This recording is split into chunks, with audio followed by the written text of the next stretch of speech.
Buenas tardes, vamos a comenzar la sesión 5 del curso Introducción a la Ciencia de Materiales e Industria 4.0. Brevemente les leo la semblanza de la doctora Marina Caballero Díaz, que es la que nos va a estar acompañando el día de hoy.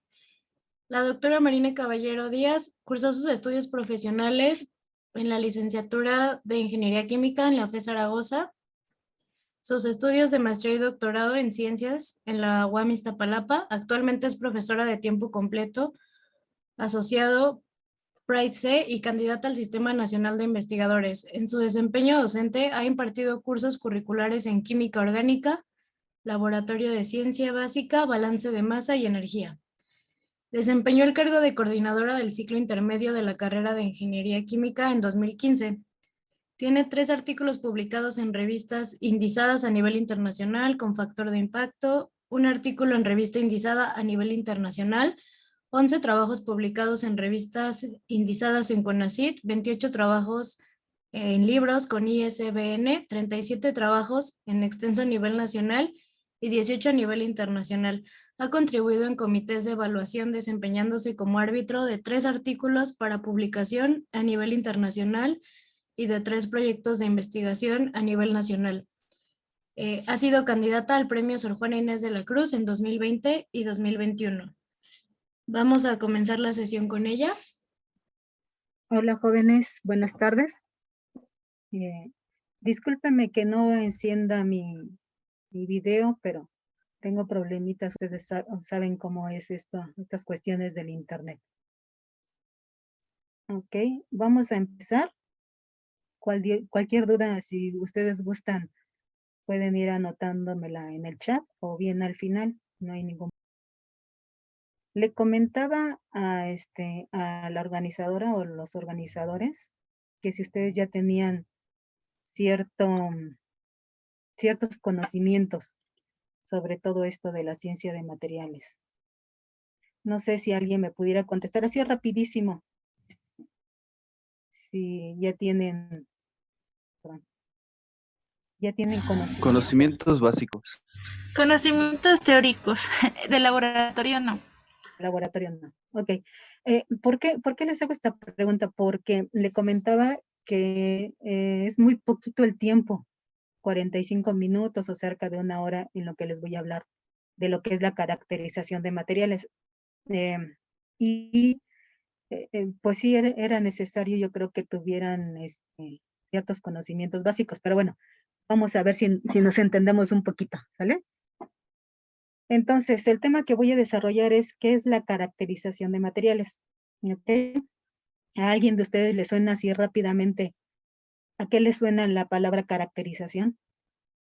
Identificar propiedades físicas y químicas de algún material en función de análisis de laboratorio. Exacto, muy bien. Básicamente, nos vamos a estar hablando en esta ponencia y vamos a estar dedicándonos. Materiales, señorita, trata sobre la difracción de estructuras cristalinas. Exacto, muy bien. Es una de las caracterizaciones, muy bien. Mediante la difracción de rayos X. Muy bien, esa es una de las caracterizaciones, muy bien. Entonces, materiales le vamos a llamar a los catalizadores, ¿sí? La mayoría de los catalizadores que se preparan en la industria o a nivel laboratorio son en estado sólido. Entonces, por eso nos vamos a enfocar un poquito más en los catalizadores sólidos y en sus caracterizaciones. Entonces, lo primero que tenemos que analizar es una caracterización. Se dice que, permítanme que se mueva esto. Se busca conocer, como bien lo dijeron ustedes, cómo está constituido el catalizador en su seno, o sea, por dentro, y en su superficie, y qué transformaciones puede sufrir. Llámese reacciones químicas, intercambio de átomos entre la superficie y el seno, sintetización, etcétera, ¿sí? Si no les queda claro alguna pregunta, incluso o alguna palabra, perdón, me pueden interrumpir, ¿eh? No hay ningún problema. Bien, las técnicas de caracterización de estos sólidos han sido una de las herramientas más importantes con que cuentan o con la que contamos los investigadores de diversas áreas. tales como catálisis, que es mi caso, electroquímica y polímeros. En el área de catálisis, constituye una parte integral en cualquier tipo de investigación que pretenda tener trascendencia científica. También la caracterización de sólidos es de mucha importancia en actividades industriales, tales como la manufactura de los catalizadores, el desarrollo de los catalizadores más resistentes a la desactivación y la activación, reactivación y regeneración de catalizadores, ¿sí? Entonces, por eso es que yo les comentaba, les preguntaba si ya tenían cierto conocimiento. ¿Por qué? Porque con lo que se tiene que empezar antes de hacer todas estas caracterizaciones de los materiales es elegir el tipo de catalizador que vamos a utilizar, ¿sí? Un catalizador no se puede aplicar en todas las reacciones químicas que nosotros queramos, no. Hay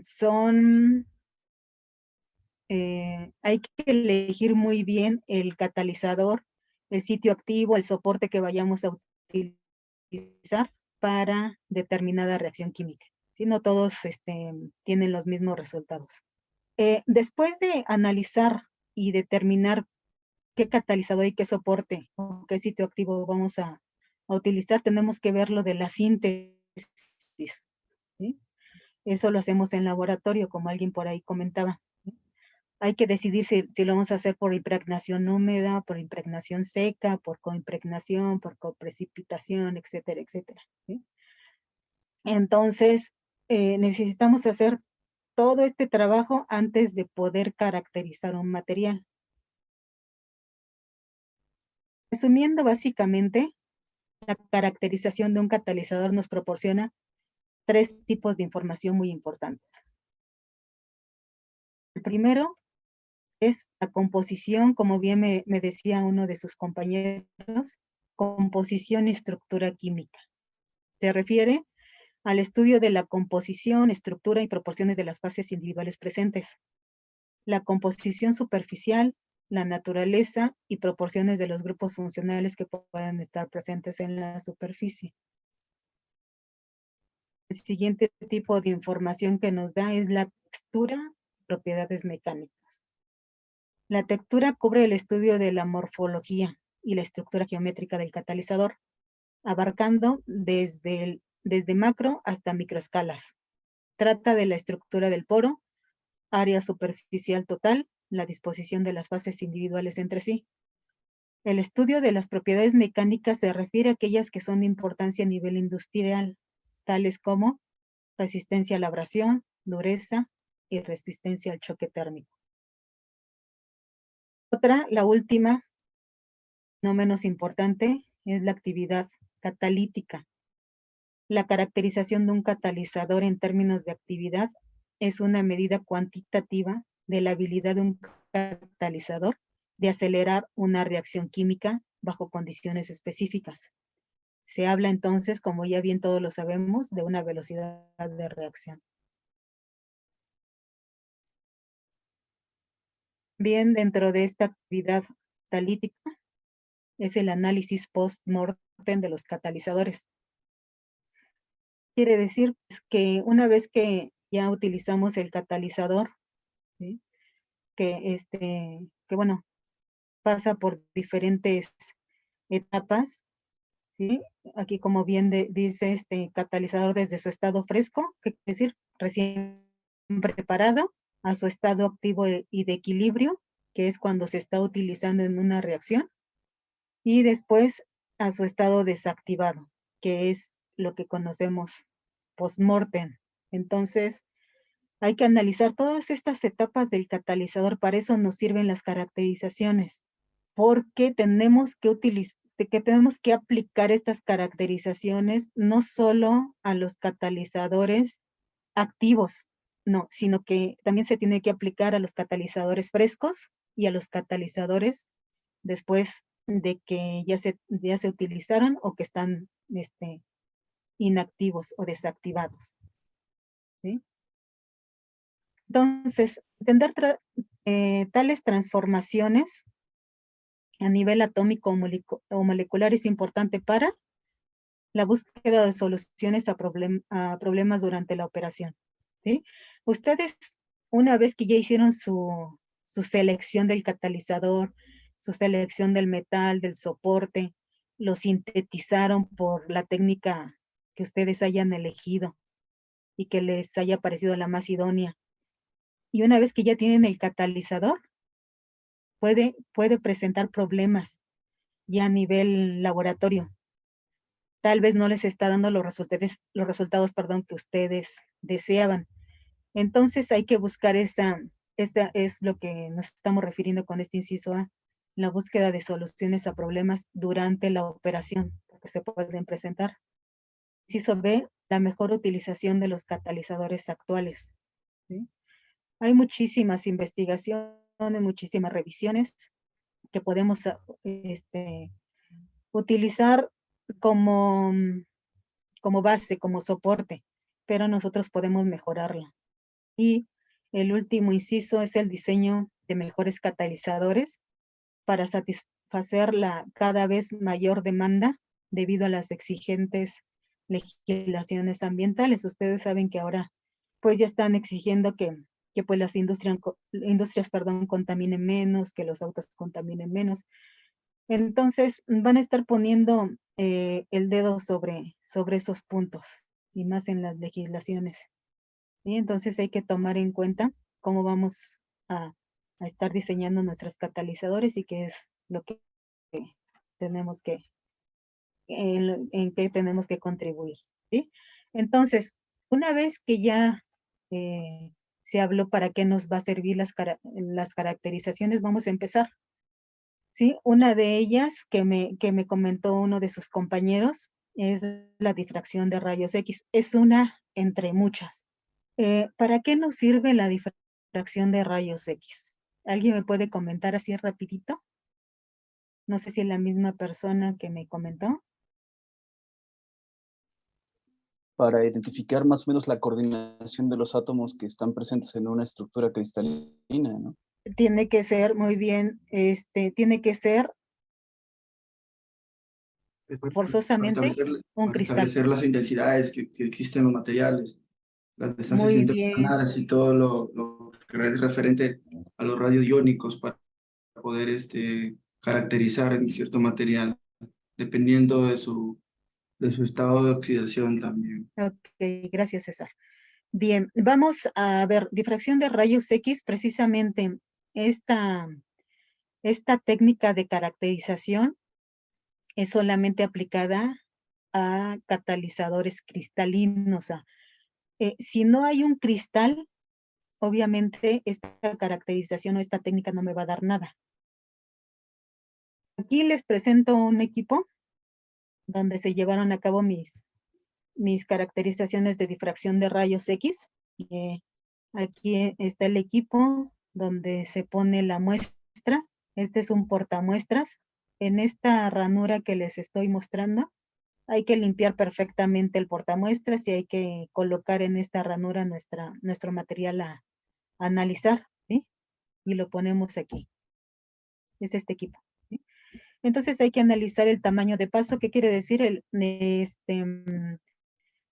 El ángulo y el tiempo que nos vamos a dedicar en este análisis, porque bien podemos hacer un análisis muy rápido de media hora, pero bueno, los resultados van a estar implícitos o van a ser consecuencia del tiempo.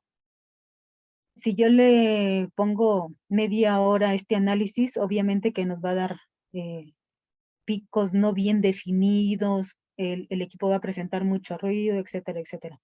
Si nos esperamos y le hacemos un buen análisis por mucho más tiempo, nuestros gráficos pues van a salir con mucho mejor nitidez. Entonces, los patrones, que son los primeros que estamos viendo de difracción de rayos X, son de gran importancia para identificar estructuras, como bien lo dijeron, cristalinas específicas o planos cristalinos dentro de un catalizador complejo. ¿Sí? El tamaño promedio de un cristal se puede determinar por la anchura de un pico de difracción medida a la mitad de la altura. A lo mejor esto no queda muy claro, ahorita les voy a explicar. El ancho de la línea es inversamente proporcional al tamaño de cristal, aplicando la ecuación de Scherer, que a lo mejor ya ustedes ya la conocen. Y puede ser usado para dar el tamaño microcristalino dependiendo del patrón, la naturaleza del material, su concentración y también las características del aparato. Los patrones de rayos X obtiene básicamente 3 tipos de información. Una, posiciones angulares de las líneas de difracción, dependiendo de la geometría y contenido de las celdas unitarias. 2, intensidades de las líneas de difracción, dependiendo del tipo de átomo, arreglo y orientación de la partícula. Y 3, las formas de las líneas de difracción, dependiendo del equipo. Aquí yo les presento una de mis difracciones de rayos X. Y vean, aquí mi material era, o es mejor dicho, plano, es mi sitio activo, soportado sobre gamma lúmina, y mi promotor era el óxido de neodimio. ¿Sí? Entonces aquí están los 3 catalizadores que se prepararon por impregnación húmeda. Aquí está el platino sitio activo sobre gamma lúmina. Tiene el promotor de 1% en peso de neodimio y tiene el 10% en peso de neodimio. Entonces lo que nos decía que mientras mejor se vean los picos, se vean un poquito más delgados y más definidos, va a ser mucho mejor el cristal, ¿sí? Aquí vemos cómo se presentan en diferentes posiciones, ¿sí? Estas posiciones, ¿sí? Por ejemplo, de la gamma lúmina, que es aquí lo identifiqué con un rombito, ¿sí? En la gamma lúmina, vean, se presentó, los de mayor intensidad se presentaron en este ángulo, que es más o menos de 67, por los patrones de difracción. Siempre la gamma lúmina se va a presentar en la misma posición, siempre. ¿Sí? ¿Por qué? Porque es como una huella digital. ¿Sí? Cada compuesto, cada especie siempre va a tener un lugar determinado y no va a poder moverse o no va a poder cambiar de posición. Aquí tenemos otra vez a la gamma lúmina.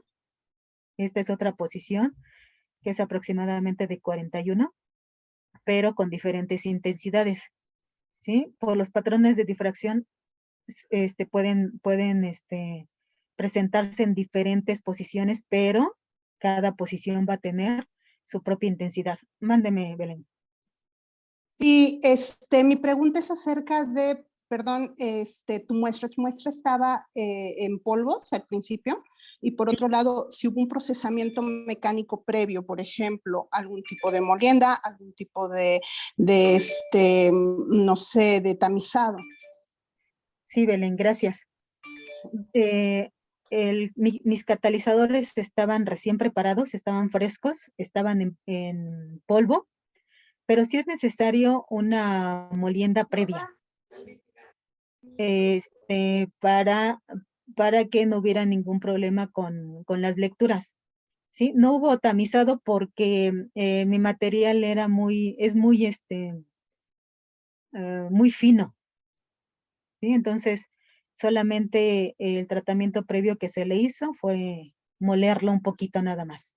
Pero todos estaban recién preparados, estaban frescos. Entonces, esta es la primera caracterización que nos puede ayudar. Tenemos otra caracterización que es la que conocemos todos de áreas beta, ¿sí? Que es la medición del área superficial. Muchas personas, incluso cuando publicamos, sentimos que es redundar al decir área superficial, ¿sí? Estamos hablando de una superficie, estamos hablando de un área. Entonces, la mayoría de nosotras, las personas que publicamos, pues le decidimos llamar áreas beta como tal, ¿sí? Y BET es por los científicos que la determinaron, que es Bonauer, Emmet y Teller, que son los que vinieron a modificar un poquito las isotermas de la Moore. Pero bueno, vámonos a ver a qué nos sirve esta caracterización, que es una de las caracterizaciones más importantes y con las que yo creo que tenemos que empezar. Desde mi muy particular punto de vista, tenemos que empezar con esta para ver si estamos obteniendo, con esta y con difracción de rayos X, ¿sí? Con difracción de rayos X porque me está diciendo si estoy obteniendo la fase que quiero, por ejemplo, la anterior de gamma lumina, ¿sí? Si yo estoy preparando a partir de diferentes precursores y lo que quiero obtener es una gamma lumina, hay que meterle difracción de rayos X, ¿sí? Porque con esa determinamos las fases y el tamaño del cristal. Pero también es muy importante hacerle la caracterización de áreas beta, ¿sí? Porque, pues entre mayor área, ahorita les voy a explicar por qué entre mayor área tenga un catalizador es mucho mejor. Ahorita vemos ese tema. Entonces, la caracterización de un catalizador incluye la medida del área específica de un sólido y el estudio de su estructura porosa, que se realiza generalmente mediante la impregnación del sólido con una sustancia líquida o gaseosa, la cual no reacciona con el sólido. Por lo general utilizamos nitrógeno. Aparte de que da muy buenos resultados, es barato. Entonces, el área superficial total se obtiene por medio de medidas de absorción física, que le llamamos fisisorción. ¿Alguien sabe así rápidamente qué es fisisorción? ¿Me puede contestar? Yo entiendo que es cuando el material está unido no tan fuertemente. Oh, muy bien, Liliana, exactamente. La fisisorción le llamamos que solamente son uniones ligeritas, muy ligeritas, tipo Van der Waals, que se pueden separar con mucha facilidad, ¿sí? No implica ninguna reacción química, simplemente es unirse, pegarse y separarse con mucha facilidad. Esa es la fisisorción. Muy bien. Entonces, con esta técnica de fisisorción, lo que hacemos es que el nitrógeno se va a pegar a toda la superficie del sólido que estamos caracterizando o analizando, ¿sí?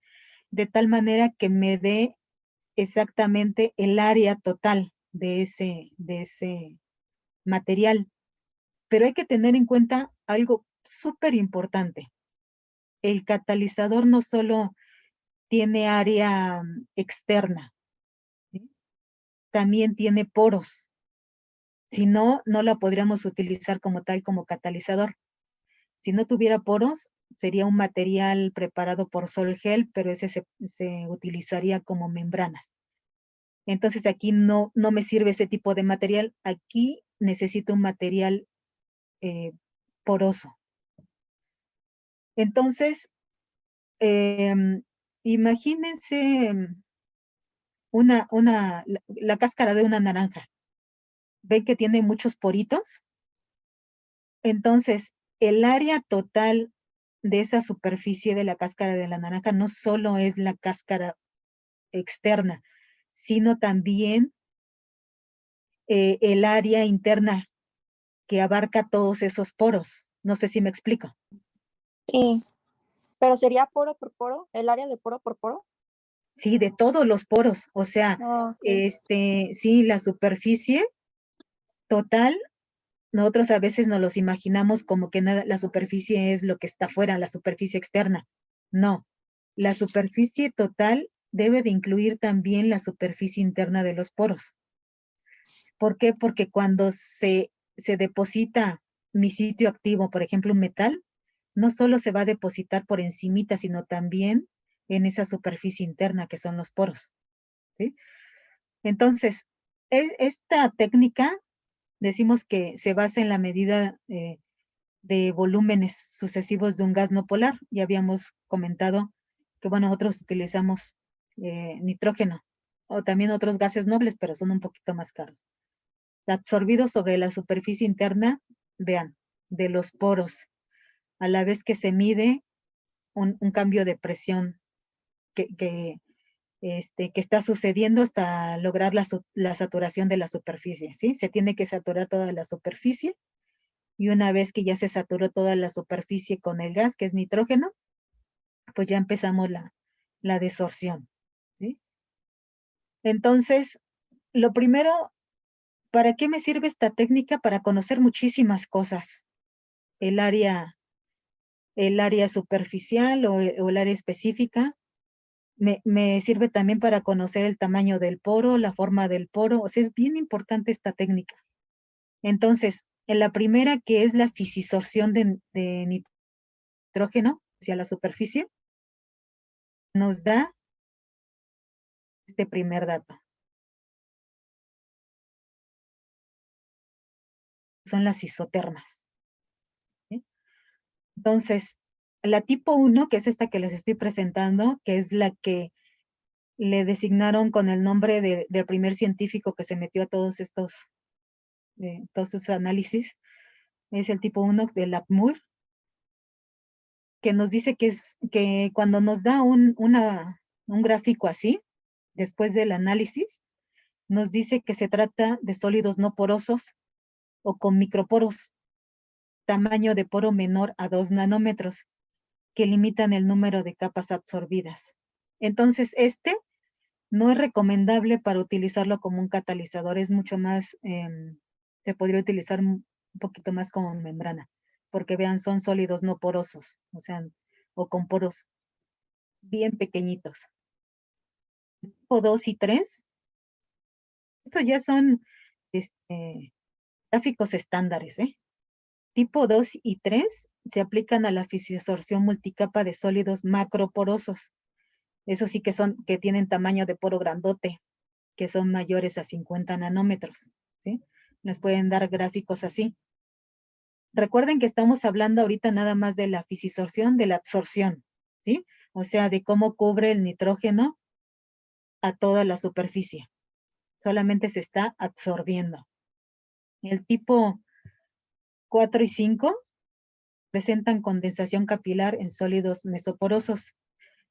Son de 2 a 50 nanómetros, según la IUPAC. Entonces les puede dar gráficos de este tipo. Después el tipo 6, que son sólidos de cualquier porosidad, moléculas de adsorbato, interaccionan con mayor fuerza entre sí que con la superficie absorbente. Es raro obtener algo así. Entonces, esos son los primeros gráficos que nos dan como resultado ese análisis de absorción del nitrógeno sobre mi superficie. Pero, complementando esta técnica, podemos obtener otra caracterización, que es la distribución del tamaño de poro, ¿sí? Hace ratito solamente teníamos un resultado que es el área total de la superficie. Hasta en la caracterización anterior, yo no sabía nada del tipo de poro ni la forma del poro. Pero, ¿qué es lo que tengo que hacer? No. Los sólidos usados en catálisis poseen en el interior de las partículas unitarias cavidades o túneles que reciben el nombre de poros. Tales cavidades aumentan enormemente la superficie específica.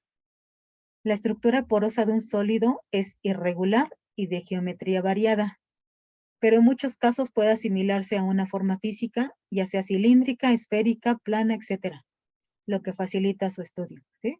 Entonces, no nos vayamos con la idea de que los catalizadores tienen un solo tipo de poro. No.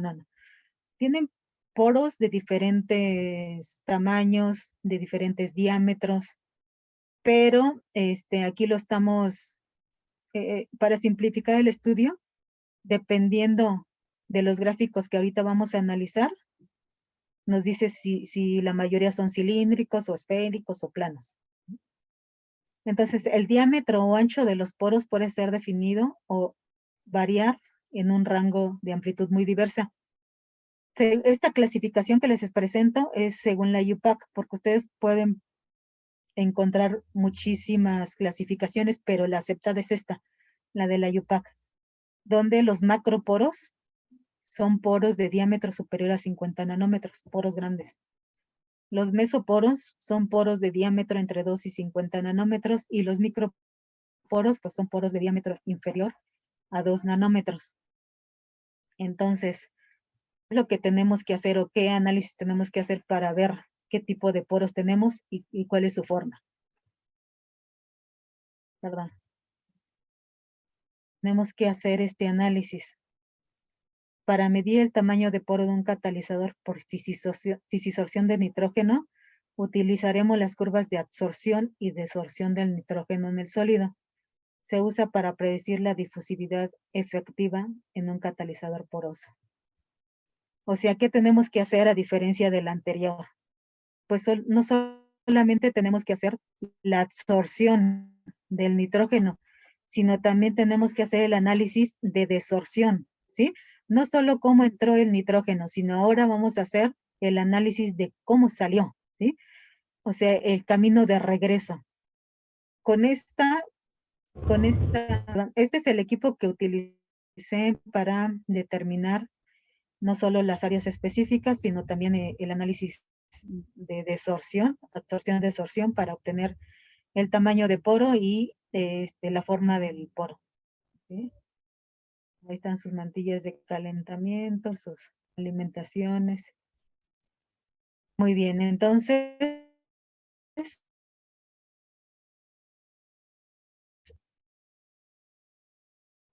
de la histéresis, así se le llama al camino no solo de absorción, sino también de desorción. Y a los que solamente son de absorción se les llama isotermas. Entonces, si ustedes obtienen el tipo H1 o H2, decimos que son sólidos formados por partículas cruzadas por canales cilíndricos. ¿Sí? ¿Qué quiero decir en pocas palabras? Que sus poros, la mayoría de sus poros tienen esta estructura cilíndrica, ¿sí? De tamaño casi uniforme todos cátero y no son tan uniformes, o sea, pueden presentar diferentes tipos de poros. Si tienen la histéresis H3, son sólidos datos con tamaño y forma uniforme, y no uniforme el H3. O sea, estos son más planos los poros, y estos son tintero y cilíndrico, ¿sí? Más o menos una aproximación de lo que podríamos tener en nuestro material. ¿Sí? Y aquí les presento un pequeño, una pequeña imagen de cómo podría ser tamaño uniforme, cilíndrico, tipo embudo, tipo tintero. Todo esto lo podemos obtener en nuestro material. Y solamente con los análisis de absorción, desorción, pues podemos ir analizando qué es lo que tenemos, ¿sí? Con poro cilíndrico cerrado, con poro cilíndrico abierto.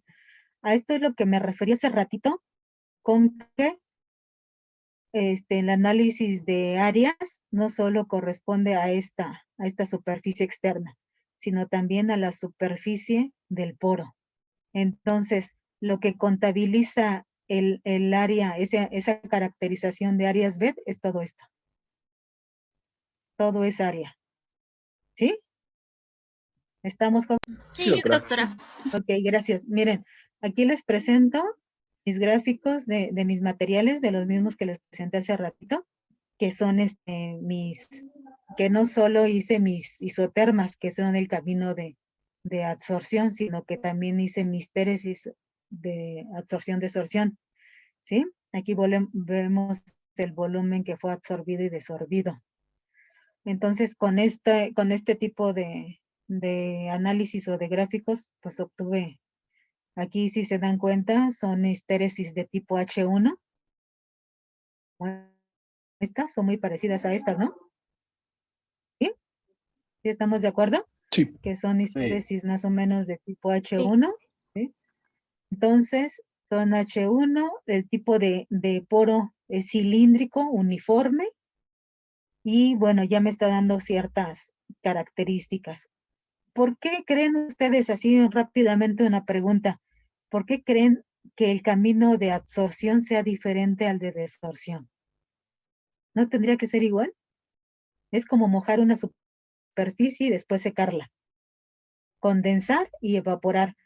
Ese es el proceso que más o menos se sigue aquí en la absorción, desorción. Pero ¿por qué no será igual el camino de ida, de absorción, que el de regreso, perdón, de desorción?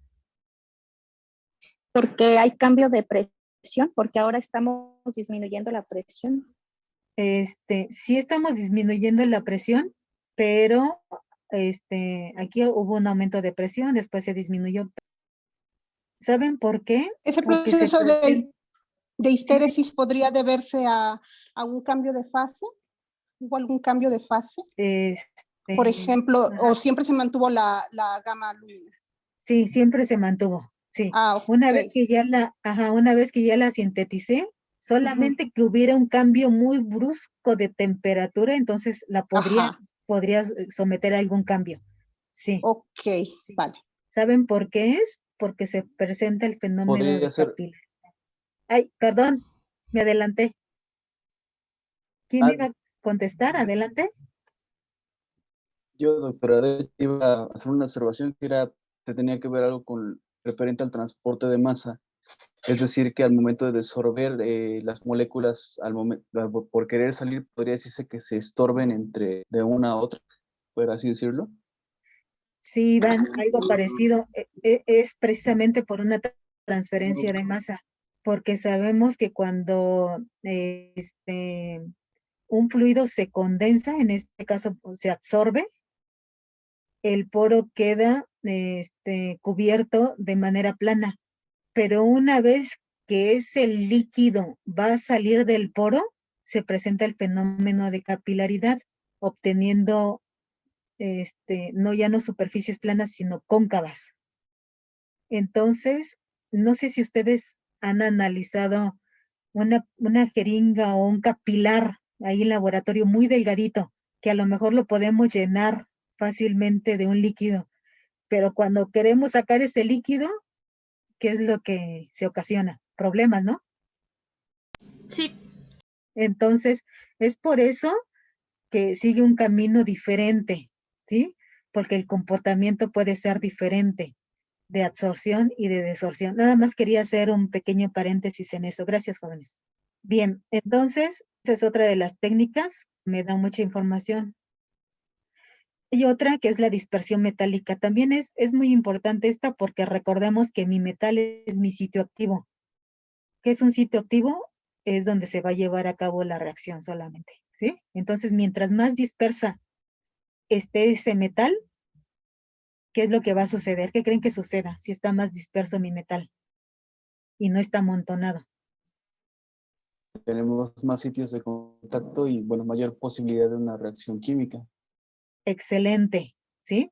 Mayor actividad, mayor rendimiento, etcétera, etcétera. Es como bien nos dijo su compañero, es como en una mesa que es el soporte, tener 10 pelotitas bien dispersas, que es mi metal.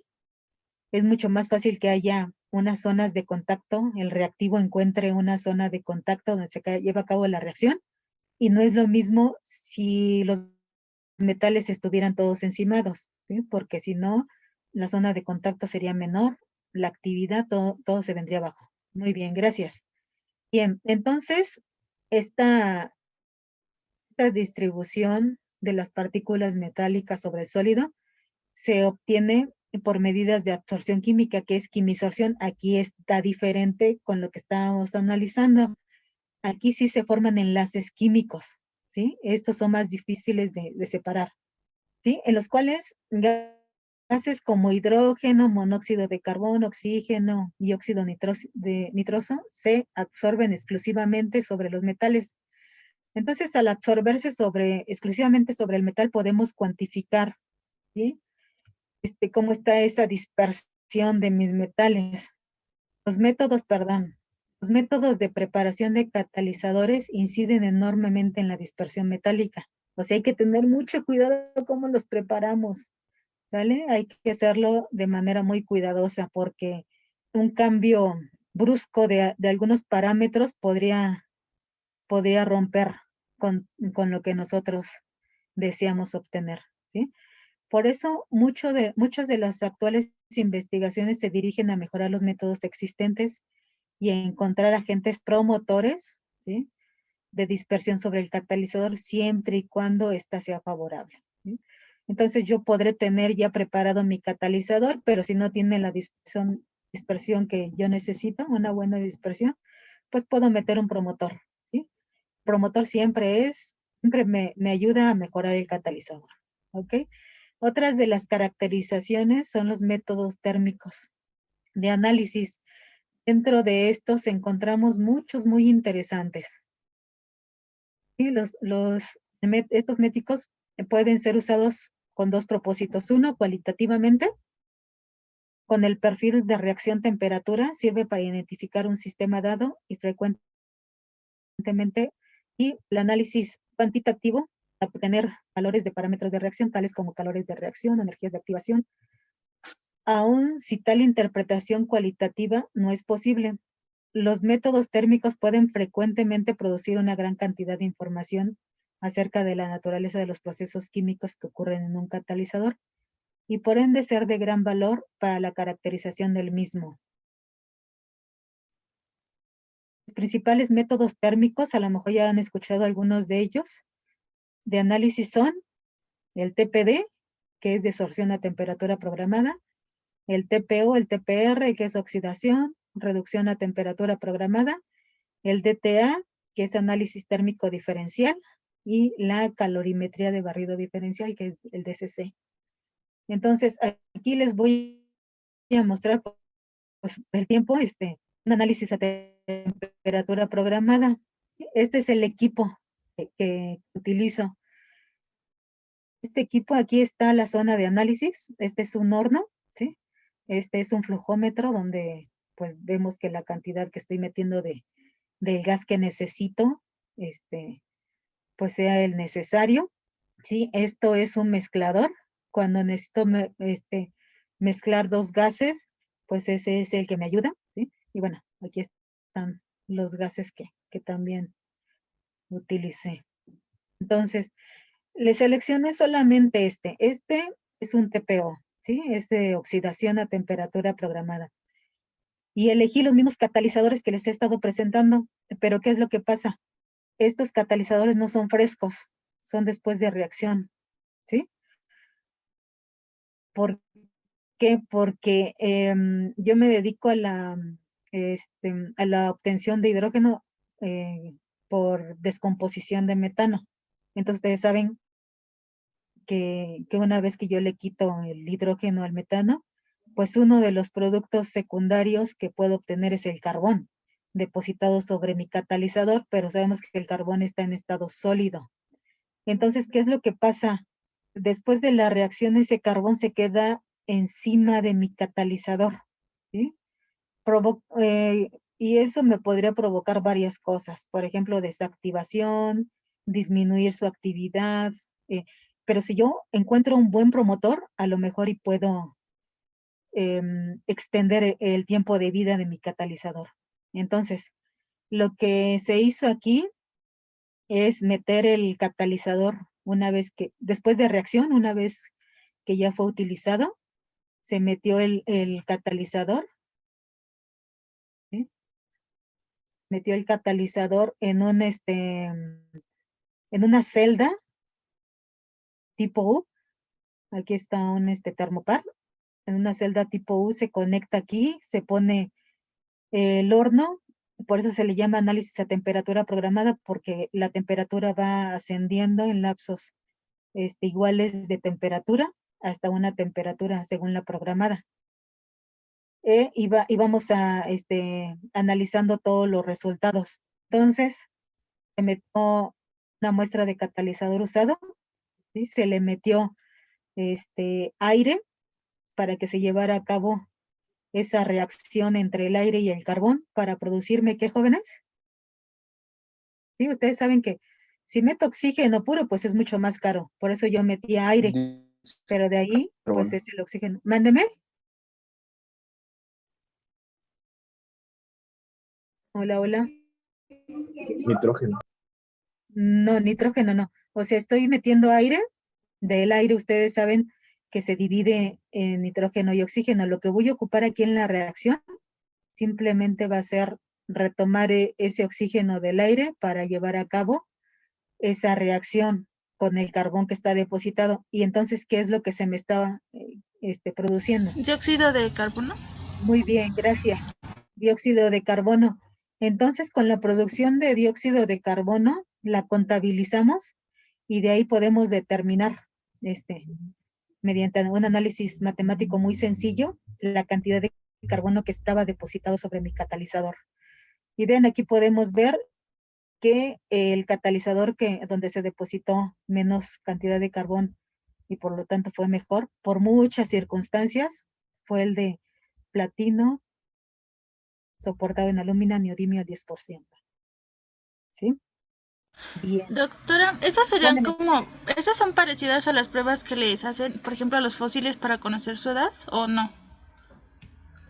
Ay, desconozco, discúlpame, no sabría decirte, te mentiría Ok, si te está bien. contesto así. Gracias, doctora. Sí. Sí, perdón. Entonces, otra de las técnicas es el infrarrojo de pirina. O sea, puede ser, dependiendo de su material, pueden hacer infrarrojo de CO o de lo que ustedes necesiten. En mi caso, yo necesitaba conocer los sitios ácidos Lewis y Bronsted para ver cómo se iba a comportar mi catalizador. Entonces, lo ideal era hacer una caracterización por infrarrojo de piridina. Yo siempre hago la broma con mis alumnos que por aquí tengo algunos, de que tengan mucho cuidado los niños porque la piridina deja estériles a los caballeros. Entonces, la piridina no se percibe tan fácilmente. No se percibe tan fácilmente, entonces hay que tener mucho cuidado. Entonces, la termodesorción de piridina acoplada a la espectroscopía de infrarrojo se utiliza para estudiar, como les comenté, el tipo de sitios ácidos de Bronsted y Lewis existentes en la superficie del sólido, ¿sí? Para ver qué es lo que sucede. Miren, lo que tenemos que hacer primero es moler un poquito mi material en un mortero. Este es un formador de pastillas, a lo mejor muchos de ustedes ya los conocen. Ponemos nuestro material, le ponemos este tubito encima, aquí, y después lo metemos a una prensa. Una vez que ya se formó la pastillita, quitamos todo eso y nos queda una pastilla muy delgadita de nuestro material, la cual vamos a colocar aquí en medio de estas dos plaquitas para que pase a través de ella la luz infrarroja, ¿sí? Entonces, pues aquí está la piridina, tenemos primero que mojarla con piridina y después extraer todo lo que no se absorbió y empezamos a hacer el análisis a diferentes temperaturas. Entonces, una vez que hicimos este análisis, pues procedemos a graficar. Entonces, la piridina al absorberse en los sitios ácidos de Lewis presenta una serie de bandas características. Lo que les comentaba desde un principio, todas las caracterizaciones o la mayoría de ellas son como una huella digital. Todas se presentan en un lugar característico, ¿sí? Entonces, si se presentan las bandas a 1450, 1580 o 1600, son bandas características de ácidos de Lewis. En los sitios ácidos tipo Bronsted se presentan en otras bandas, que son las 1540 y 1640. Y una banda a 1490 que se asigna como la acidez total del material. Entonces, basta con graficar, de hacer este análisis con piridina, se grafica y ya podemos obtener qué sitios tenemos en nuestro material, que puede influir definitivamente con nuestra reacción, ¿sí? Y otros tipos de métodos que son los métodos físicos instrumentales, también son muy importantes. ¿Sí? La mayoría de los catalizadores, especialmente aquellos de importancia técnica e industrial, están compuestos de más de 2 componentes. Por ejemplo, los míos tenían hasta 3 componentes, que son el platino, la gamma alumina y el neodimio. Ajá. Entonces esto dificulta su caracterización debido a que se necesita una cantidad de información previa, muchas veces no disponible. En general, los métodos instrumentales permiten conocer las fases individuales presentes en un catalizador complejo, cómo están localizados uno con respecto al otro y cuáles son su composición y estructuras superficiales. ¿Sí? Entonces, estos métodos se basan en la emisión y posterior incidencia de un haz de electrones sobre la superficie a observar, la cual ha sido previamente tratada con el fin de hacerla conductora. La interacción de los electrones y el sólido genera una variedad de señales que son colectadas en una pantalla. Existen 3 tipos de microscopía, ¿sí? La de transmisión, la de barrido y una combinada. ¿Sí? A lo mejor ustedes ya la han escuchado como TEM, SEM, STEM. Entonces, vamos a empezar a hablar de la microscopía electrónica de transmisión. ¿A qué nos sirve esta? Bueno, en esta los electrones son emitidos desde una pistola eléctrica que en realidad es un cátodo calentado en la punta y acelerados a través de 2 electrodos, el segundo de los cuales es un ánodo. Los electrones pasan luego a través de un sistema condensador, la muestra y un sistema de lentes magnéticos. Esta microscopía es útil para determinar el tamaño de los cristalitos metálicos, ¿sí? No del cristal como nos dio la difracción de rayos X, no. En esta solamente estamos analizando los cristales metálicos y cómo cambiaron de tamaño, de forma y de posición con el uso del catalizador, ¿sí? Por eso les decía que las caracterizaciones se recomienda que se hagan en los catalizadores frescos, o sea, recién preparados y después de la reacción, después de ser utilizados. Entonces aquí nuevamente estoy con algunos de mis materiales. Este es son imágenes de microscopía electrónica de transmisión y vimos qué es lo que le sucedió al tamaño de mi cristalito metálico después de la reacción, ¿sí? Aquí les estoy presentando otro metal que es el rodio, soportado sobre alumina, neodimio al 10%. Es el mismo catalizador, nada más que uno es fresco y otro usado. No podemos estar analizando diferentes catalizadores, ¿no? Entonces, a lo mejor no se ve bien la imagen, pero este análisis se realiza con un programa que se llama Contage Particular. Aquí vemos, a ver si alcanzan a ver unos circulitos brillantes. No sé si lo alcancen a percibir. Sí. Sí, sí. Esa es la partícula metálica, que es el rodio, pero de mi catalizador fresco. Incluso se hacen estos histogramas para analizar el tamaño de partícula. Vean, fresco, el mayor tamaño creo que fue de 2.5 nanómetros, chiquitito.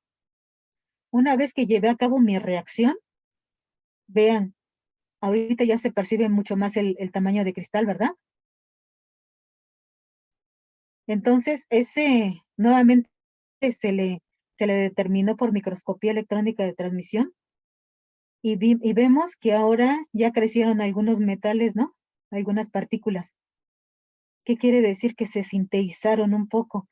Sinterización, no sé si hayan escuchado por ahí la palabra, es la unión, como si se fueran pegando los metales.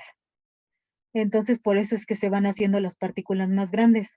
Y esto sucede tal vez porque mi reacción la llevé desde 400 grados hasta 750 grados. Entonces es por eso que sufre una pequeña sinterización y un cambio, ¿sí? Porque este es después de reacción. ¿Ok? Bien. Entonces, este es el TEM. También hay otras imágenes del TEM. Estos son de nanotubos de carbón, de multipared, que pueden ser obtenidos. En mis materiales no los obtuve, pero sí se pueden obtener utilizando níquel, que también se ha aplicado mucho a la reacción que yo llevo a cabo, nada más que los resultados han sido muy malos para el níquel. Pero se obtuvieron nanotubos de carbón, entonces ya se fueron por esa línea, ¿no? De producir nanotubos de carbón. Entonces es una forma de analizar, vean el tipo, tamaño, características de lo que estamos obteniendo.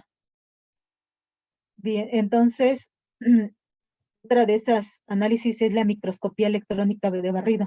La conocemos por SEM. ¿Sí? Este tipo de microscopía se ha usado principalmente para examinar la topología de la superficie del catalizador y la morfología de las partículas y los cristales. Cuando se adiciona un espectrofotómetro de energía dispersiva de rayos X, EDX o EDS, de litio a un microscopio electrónico de barrido SEM, se obtiene un versátil y poderoso instrumento para el estudio de estructuras a escala micrométrica, que proporciona un espectro de los elementos más probables localizados en el área observada. Vean, este también es uno de mis materiales. Se le hace primero, por eso se le llama microscopía electrónica de barrido, porque se pone una muestra de mi catalizador. Este es un catalizador después de reacción, porque vean, encontraron carbón. Entonces se le hace un barrido a la muestra para ver qué hay, y encontraron lo que habíamos dicho que también nos sirve para analizar qué hay dentro de qué elementos están localizados. Entonces me dicen que en esta zona, por ejemplo, la 1, están obteniendo oxígeno, aluminio, neodimio y carbón, ¿sí? Entonces por eso les digo que fue después de reacción. El oxígeno y el aluminio es por la gama alumina, ¿eh? El neodimio es mi promotor. Aquí la pregunta que les hago a veces a mis alumnos es: ¿por qué estoy determinando oro? ¿Por qué creen que este equipo esté también detectando esa cantidad de oro? ¿Por el recubrimiento que se hace a los materiales?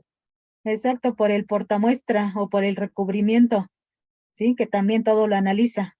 Exactamente, entonces, yo pensé que me iba a ser rica, ¿no? Descubriendo que estaba produciendo oro, pero no. Qué broma, ¿eh? No se estresen tanto. Miren, este es otro material, ¿eh? Este es un material también después de reacción, que es el rodio, alúmina, neodimio, y aquí está el carbón. Ven qué bonitos gráficos, ¿no? O cómo los ven ustedes. También es una microscopía electrónica de barrido, y me está diciendo qué es lo que estoy obteniendo, ¿sí? Este catalizador, hicimos esa caracterización del de neodimio 10%, porque ese precursor me vino a mejorar el catalizador y la vida y toda la actividad catalítica. ¿Por qué? Porque el carbón que se me estaba formando no se estaba depositando sobre mi sitio activo, sino, vean la forma, se estaba depositando sobre el soporte. Entonces no había ningún problema, porque al depositarse sobre el soporte no me afecta la actividad, ¿sí? Mientras no se deposite sobre mi sitio activo no hay ningún problema. Entonces es por eso que determinamos que fue, entre otras cosas, que fue el mejor catalizador. La siguiente es microscopía electrónica de transmisión, pero ahora de alta resolución, lo que conocemos como HRTEM. Este es el equipo con el que yo hice mis análisis, pero este está ahí en la UAM Iztapalapa, ¿sí? Entonces podemos obtener pues el estudio de materiales muy pequeñitos, como dice bien ahorita, en la actualidad alcanza una resolución de 0.8 angstroms, o sea, 0.08 nanómetros. Entonces es una escala atómica la que estamos analizando con esta caracterización. Entonces lo que podemos determinar con las distancias interplanares es qué es lo que estamos obteniendo. Igual se hace una especie de barrido, y vamos analizando por zonas. Se hace con un programa que se llama GATAM, y que podemos analizar las distancias interplanares, y con eso podemos ver si efectivamente estaba la gama alúmina, estaba el óxido de neodimio, estaba el platino, el rodio, el paladio, etcétera, mi sitio activo, si se había formado el carbón, qué tipo de carbón, si era grafítico, si era otro tipo de carbón, ¿sí? Entonces esta caracterización también es una de las más importantes. Otra caracterización de este tipo, también importante, pero es poco utilizada porque me parece que solamente en el país, hay 3 equipos para determinar XPS. Entonces, la espectrometría de fotoelectrones inducidos por rayos X, conocidos como XPS. ¿Sí? Entonces, esta me da los resultados de la estructura electrónica de los elementos. En este caso se analizó el rodio, ¿sí? Cuántas especies habían de rodio, 3 más, cuánto de rodio metálico y en qué energías de enlace se iban presentando, que también nos aporta información muy importante para ver por qué se comportó de tal o cual manera mi catalizador en la actividad catalítica. Y creo que me pero me pasé un poquito de tiempo, no sé. No, todo bien. Estuvo muy... ¿Sí? Bueno. Sí, no se preocupe. ¿Tenemos tiempo para preguntas? Sí, no sé si quieran escribirlas en el chat o también pueden alzar su mano si quieren para si tienen alguna pregunta. Bueno, aquí hay una pregunta que me hace Isamar. Es que no traigo mis lentes, creo que sí es Isamar. Pregunta, ¿por qué un método de Sol-Gel no permite obtener catalizadores porosos? Porque precisamente el método de Sol-Gel, la síntesis o la función, el objetivo para la síntesis de estos materiales por Sol-Gel no es elaborar catalizadores, sino elaborar membranas para la separación de gases o para otras aplicaciones, ¿sí? El método de Sol-Gel, por el tamaño del poro, pues no es muy aconsejable que se utilice para catalizadores. No digo que no haya alguien por ahí que lo quiera aplicar, pero no es recomendable, Isamar. Seguía la de Hernández González Natalia. En el método BET, las isotermas de absorción física se relacionan con la temperatura del catalizador. A ver, perdón, estaba perdida. A ver, en el método BET, las isotermas de absorción física se relacionan con la temperatura del catalizador. No, estas se llevan a temperatura constante. ¿Natalie? ¿O Natalia? Natalia. Este análisis se lleva a temperatura constante, solamente lo que se va cambiando es la presión de saturación, ¿sí? Donde debemos de tener mucha delicadeza es ya cuando estamos llevando a cabo la reacción de no tener lo que llamamos comúnmente a veces en un laboratorio calentones. ¿Por qué? Porque podríamos perjudicar el catalizador. No sé si me expliqué, Natalia. Muchas gracias. Sí. La siguiente pregunta. ¿Los catalizadores de níquel deben someterse a tratamiento térmico previo a utilizarse para catálisis heterogénea para activarse?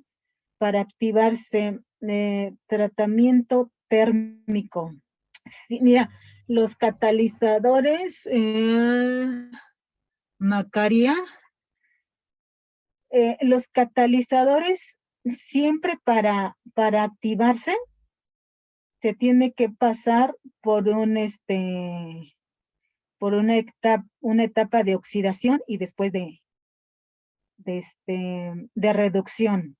¿Para qué la etapa última de reducción? Para tener el metal, en este caso el níquel, en estado metálico, precisamente. ¿Por qué? Porque, bueno, es que dependiendo de la reacción, yo estoy hablando de mi reacción muy en particular. En mi caso, la descomposición del metano necesito mis sitios activos en estado de reducido, en estado metálico, ¿sí? Por eso es que yo tengo que darle un tratamiento previo, que es con reducción, con hidrógeno, para activarlos. Pero depende, si los catalizadores de níquel al que tú te refieres aquí es para otro tipo de reacción, por ejemplo, de combustión, de oxidación, a lo mejor no sería tan necesario activarse. A lo mejor con quedarnos en la etapa de calcinación sería suficiente. ¿Sí, Macaria? Sí, gracias. Ok, Miranda nos dice, las técnicas de caracterización son caras. Es importante más de catalizadores cuando contamos con los equipos, porque es muy difícil a veces estar buscando en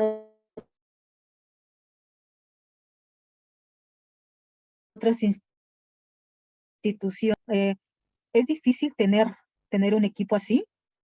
Son caros para empezar. Y para llegar a hacer el análisis, también se necesitan pues portamuestras, se necesita nitrógeno, se necesita mucho material para llevarlas a cabo. Entonces, lo ideal es que la institución cuente con algunos equipos, no con todos a lo mejor, porque como les comenté, los de XPS, pues solamente que yo sepa, hay 3 en el país, 3 equipos. Entonces, pues sí, llegan a ser caros, Miranda.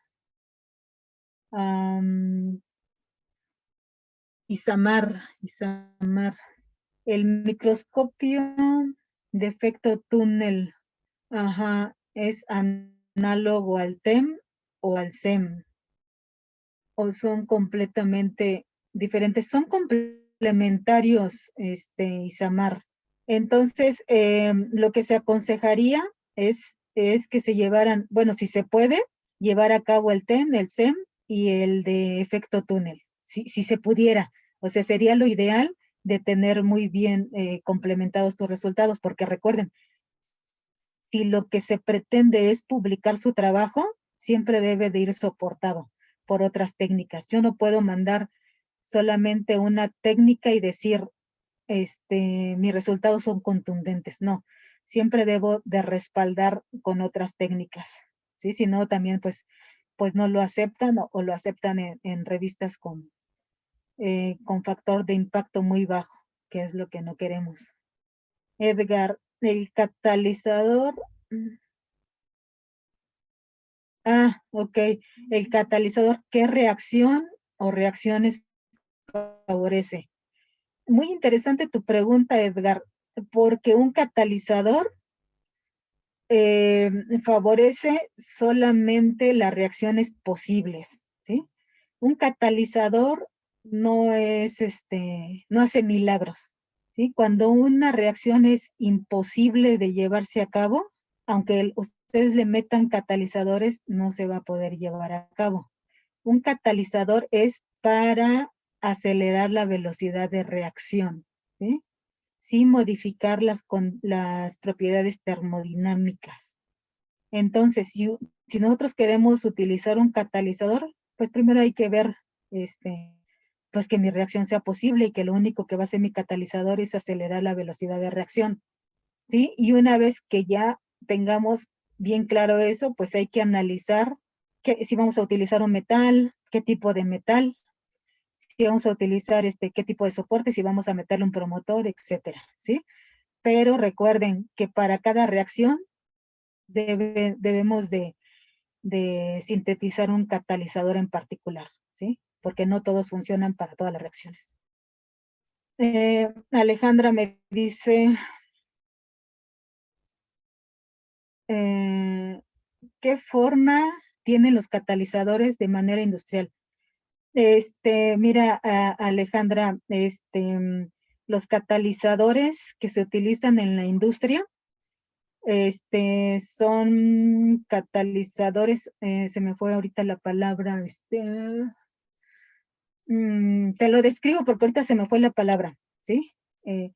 Utilizan un tipo de empaque, de un material que no afecte, claro, ni a la reacción ni al catalizador. Este empaque, va a ir bañado con el catalizador, ¿sí? Porque no nos convendría meter, por ejemplo, en un reactor tubular a nivel industrial la cantidad tan grande de catalizador en polvo que nosotros utilizamos. ¿Sí? No es viable ni técnica ni económicamente. Entonces, lo que se acostumbra es bañar estos empaques y colocarlos dentro del reactor. ¿Cómo se relaciona e impacta la caracterización de los materiales en la industria? Pues, ahorita, actualmente, y no es, bueno, me precipité, no es actualmente, sino a partir de que implementamos los catalizadores, porque recuerden que hace mucho tiempo se utilizaban los catalizadores, pero sin soportar, ¿sí? Por ejemplo, si habían catalizadores de oro, se utilizaba el oro puro. Entonces, ¿qué fue lo que pasó con todos estos desarrollos y estudios y avances? Empezamos a utilizar los catalizadores soportados. Entonces, impacta muchísimo en la industria porque recuerden que el 90% de las industrias deben de contar con al menos un reactor. Entonces, por eso estamos generalizando ahorita un poquito sobre catalizadores en estado sólido. Porque recuerden que ahorita todo lo que la industria quiere es bueno, bonito y barato. Entonces, con la ayuda de los catalizadores, pues se simplifican muchísimas cosas. Tiempos, actividades, producción, etcétera, etcétera. Entonces, la utilización de catalizadores, pues es muy importante, no solo en la industria 4, sino que desde hace mucho tiempo. Pero en particular me dices que es la caracterización de los materiales. La caracterización la necesitamos hacer forzosamente los que sintetizamos materiales, ¿sí? No podemos meter un catalizador o un material sin caracterizar porque estaríamos trabajando a ciegas. Steffi. Hay otra técnica sí, claro que sí, que es el Raman. Creo que es así, que esa técnica, ¿para qué nos es útil? El Raman, déjame acordar porque son un montón de técnicas, ¿qué te parece si ahorita dame chancecito de acordarme un poquitito? Raman, sí, me parece, ahorita, espero no mentirte, discúlpame porque son muchas técnicas. El Raman es un complemento para saber, me parece, el tipo de carbón que estamos utilizando. Es una de las que se recomendaría. Por ejemplo, en mi caso, según una de las técnicas, obtuve carbón tipo grafítico, pero Raman me complementaría, es un complemento de otra caracterización, porque esta técnica, déjame ver.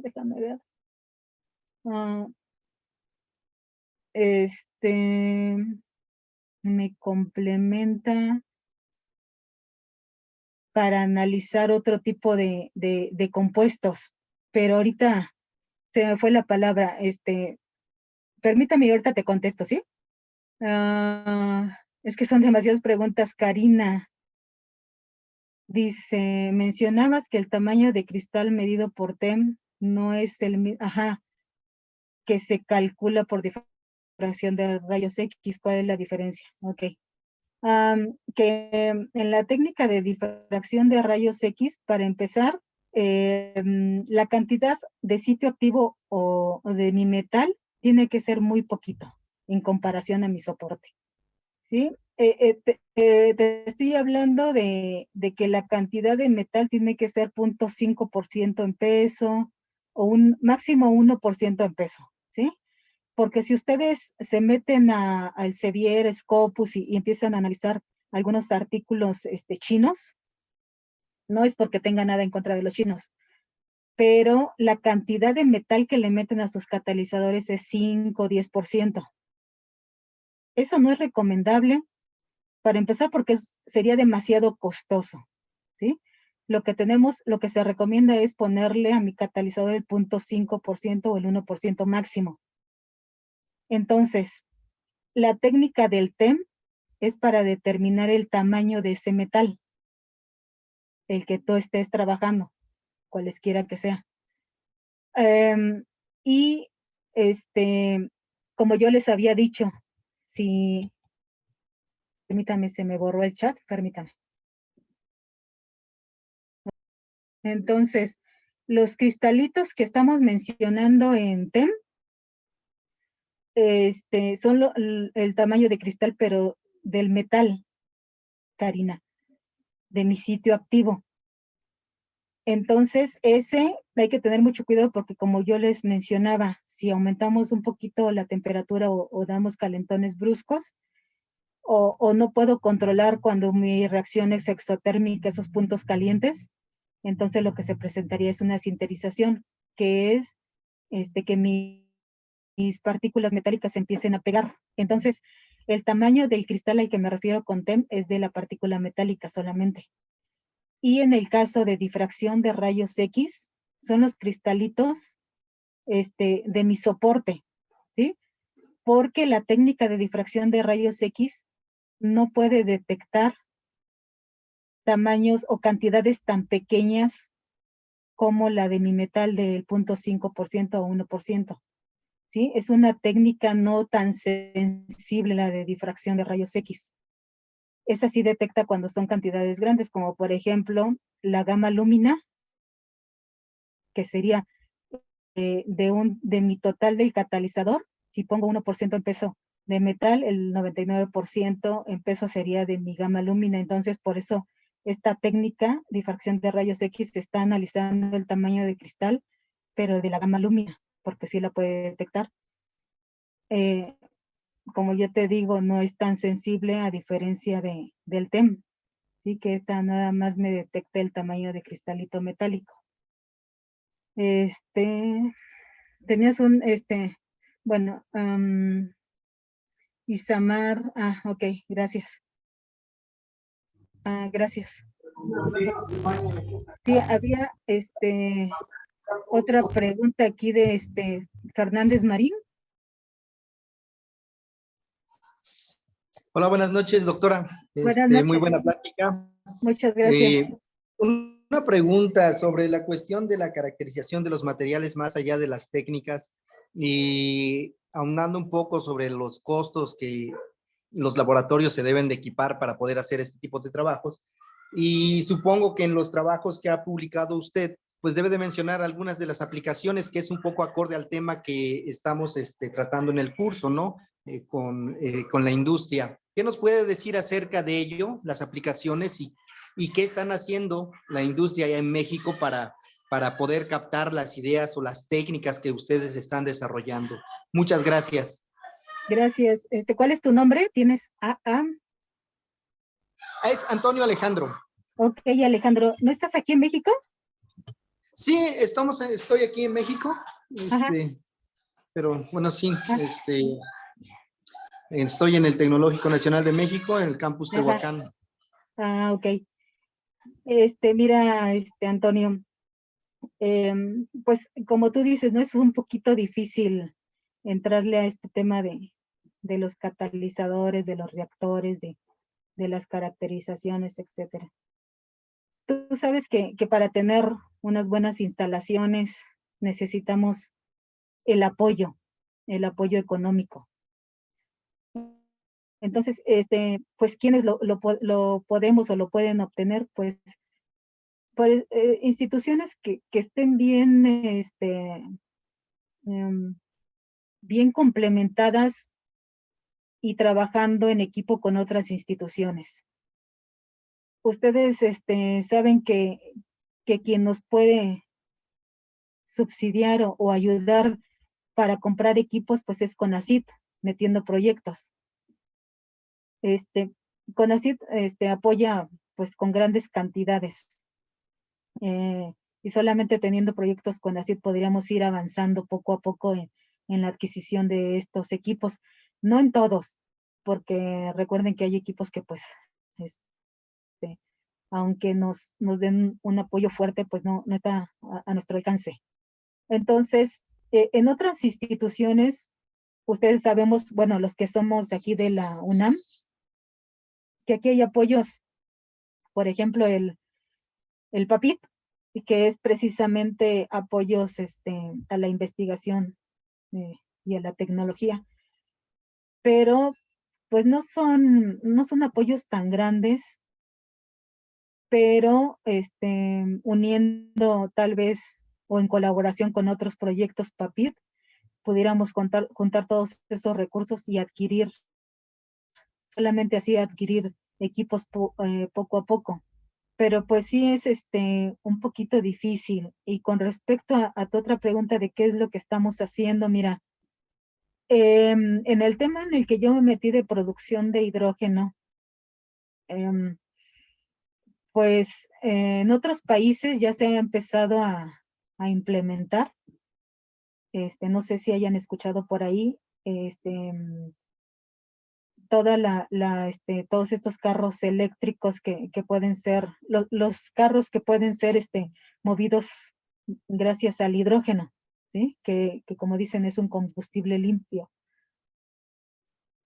Pero nosotros todavía no tenemos aquí en México no tenemos todavía esa tecnología tan avanzada, ¿sí? Incluso han puesto varios, este tema pues viene a, ¿cuál es la palabra? Tiene muchos obstáculos, porque ustedes saben cuáles son las propiedades del hidrógeno, que es muy delicado. Entonces tenemos que ver cómo lo podemos almacenar, cómo lo podemos transportar, etcétera, etcétera. Entonces, ahorita otras líneas de investigación con respecto al hidrógeno se están enfocando precisamente a eso, a cómo transportarlo, a cómo almacenarlo y hacer equipos con 2 o 3 metales en aleación para poder contener al hidrógeno y poder transportarlo. Entonces, pues sí se han tenido muchos avances, Antonio, muchos avances, pero desgraciadamente, se los digo aquí muy sinceramente, nosotros exponemos nuestros trabajos, hacemos ponencias, llevamos nuestros trabajos a muchos congresos, tanto nacionales como internacionales. Pero ¿qué es lo que pasa? A veces nosotros estamos, no digo solamente de mí ni de la UNAM, en general de nuestras universidades, estamos empezando tal vez a desarrollar nuestros catalizadores, los empezamos a aplicar y llevamos nuestros trabajos sin terminar a un congreso. Lo que me ha sucedido es que viene gente del extranjero, se lleva lo que ya tenemos, empieza a sacar fotos, a preguntarnos, nosotros nos sentimos muy halagados cuando nos preguntan sobre nuestros trabajos y empezamos a dar toda la información. ¿Y qué es lo que pasa cuando nosotros podemos terminar de caracterizar y de meter actividad catalítica a todos nuestros catalizadores y poder obtener resultados? ¿Qué es lo que pasó? Ya está publicado un trabajo similar al nuestro.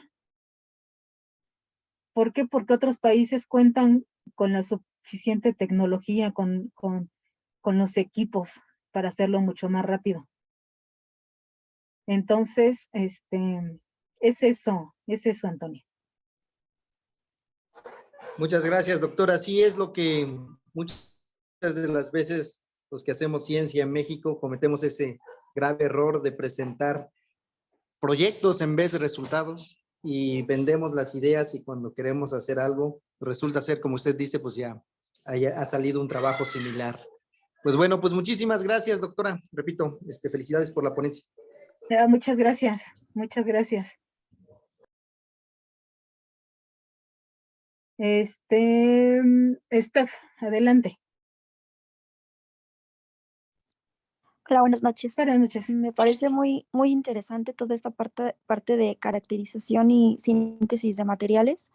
¿Y cómo podríamos ponernos en contacto con usted por algún proyecto de tesis o posgrado o doctorado, que usted fuera nuestro tutora? Muchas gracias, Steph. A Mira, mí yo me estoy... interesa el área de nanotecnología. Ok. Entonces, ¿cómo podría hacer ese acercamiento, ese enlace para encontrar personas con ese perfil para, pues sí, para hacer un proyecto de tesis o algo? Sí, muchas gracias, Steph. Mira, yo estoy aquí en la FE Zaragoza. No sé si ustedes sepan que FE Zaragoza se dividió en 2 campus. Bueno, ahorita ya somos 3 campus. Campus 1 está a un costado de Cabeza de Juárez. Campus 2, donde estamos nosotros, está pues a escasos 5 minutos de Cabeza de Juárez.